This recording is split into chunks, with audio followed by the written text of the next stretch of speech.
নমস্কার বন্ধুরা, আজকে আপনাদেরকে একটা দারুণ জিনিস দেখাবো। কে কে দেখে চিনতে পারছেন বলুন তো?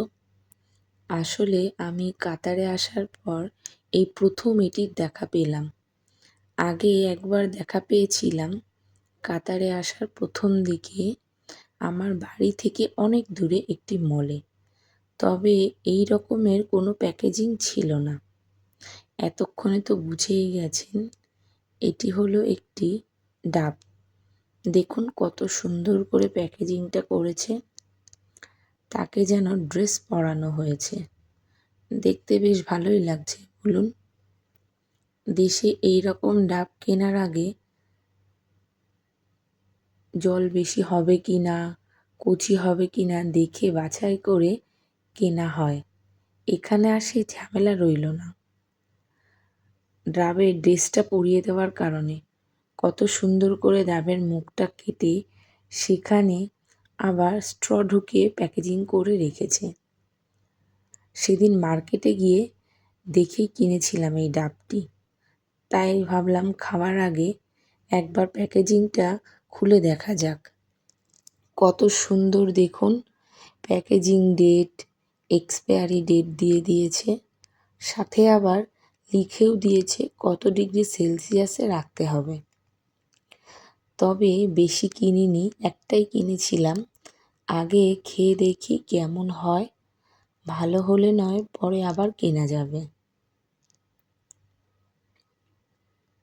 প্রথম এখানে এসে বাজারে গিয়ে আমি বড় কনফিউজড হয়ে যেতাম।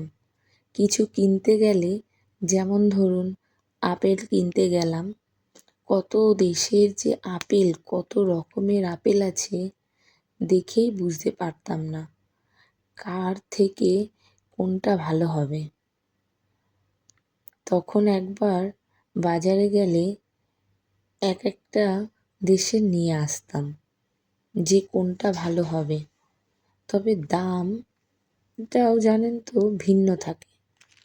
প্রথমে ওরা যেভাবে দিয়েছিল এইভাবে স্ট্রটা খাওয়ার জন্য ট্রাই করলাম। এই যে দেখুন কত সুন্দর করে প্যাকেজিংটা করা। ভাবলাম একটু খুলে আগে দেখি যে এটা ভেতরটা কিরকম দেখতে।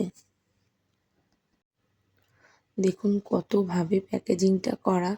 এই প্লাস্টিকটার ভেতরে আবার কত সুন্দর এরকম একটা স্পঞ্জ নেটের মতো দিয়েছে, সাথে আবার একটা প্লাস্টিকও দিয়েছে। বেশ ভালোই লাগছিল। আসলে প্যাকেজিং অবস্থায় ডাবটা দেখতে একরকম, তবে দেখে বেশ ফ্রেশই মনে হচ্ছে, বেশি পুরনো মনে হচ্ছে না। এই যে চারদিকটা দেখুন খুব সুন্দর করে করা প্যাকেজিংটা। আসলে এখানে জানেন তো ফ্রেশ জিনিসটা মানে খুব বেশি পাওয়া না গেলেও, তবে যত সম্ভব চেষ্টা করা হয় যে এখানে অ্যাকচুয়ালি এক্সপায়ারি ডেটের 1 মাস আগে থেকেই সেই মালটা সোল্ড আউট করার চেষ্টা করা হয়।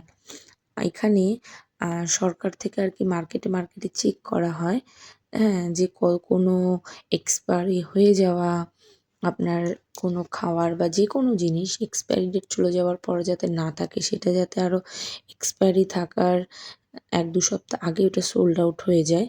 তো সেই কারণে এখানে যখনই কোনো রকম জিনিস এক্সপায়ারি হওয়ার একটা ব্যাপার থাকে তার আগেই না ওটা সেল করে দেওয়া হয়। সেটা হচ্ছে আপনার সেই মানে অফার দিয়ে সেটাকে খুব তাড়াতাড়ি সোল্ড আউট করা হয়। দেখুন বেশ ভালো ফ্রেশই লাগছে। তো প্রথমে যেইভাবে দিয়েছিল সেইভাবে স্ট্রটা ঢুকিয়ে খাওয়ার ট্রাই করলাম, কিন্তু বুঝলাম এটা শুধু প্যাকেজিং করার জন্যে, এইভাবে খাওয়া যাবে না। তো তাই দেখুন বেশ সুন্দর করে, তাই ভাবলাম এবার নিজের মতো করেই খাওয়াই। তবে খাওয়ার আগে প্যাকেজিংটা একটু খুলেই দেখা যাক। এবার নিজেই চেষ্টা শুরু করে দিলাম মুখটা খোলার জন্যে, ছুরি দিয়েই। মুখটা সুন্দর করে বেশ খোলাই ছিল, খুব একটা বেশি ছিল না, তবে শক্ত জায়গাটা না ছিল। অতটা কচিও ছিল না ডাবটা, তো সেই কারণে একটু সমস্যা হচ্ছিল।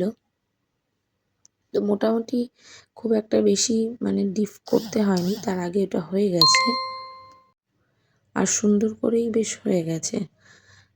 তো এইভাবে একটু চেষ্টা করলাম, করার পরেই আবার দেখুন বেশ সুন্দর করে একটু এই যে দেখুন অনেক কষ্ট করে খোলার চেষ্টা করা চলছে। এদিকে তো বাচ্চারা খুব আগ্রহ হয়ে আছে খাবে বলে। তো সেই কারণেই আর কি অনেক চেষ্টা করে তো অবশেষে এটা পরিষ্কার করা হলো মুখটা। তো মুখটা না খুলেই আবার আগের মতো করে দিলাম। বাচ্চারা খেতে বেশ মজা পাবে। জলটা মোটামুটি ছিল, খুব একটা ভালোও না, আবার আমাদের দেশের মতোও না। তো আসলে আমাদের দেশের মতো অতটা ফ্রেশ হবে না, কারণ এটা তো বাইরের দেশ থেকে আনা হয়েছে।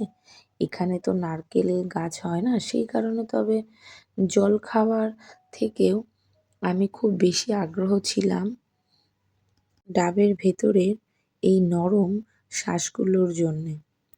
এই ডাবের ভেতরটা বেশ শাঁস ছিল, তবে না ততটা ভালো ছিল না। কেন যেন একটা মেডিসিনের গন্ধ মনে হচ্ছিল। তো সেই কারণে এত কষ্ট করে শ্বাসটা নিলাম ঠিকই, যে দেখুন কত সুন্দর ফ্রেশ, কিন্তু খাওয়া হলো না। যাই হোক, বাই বাই।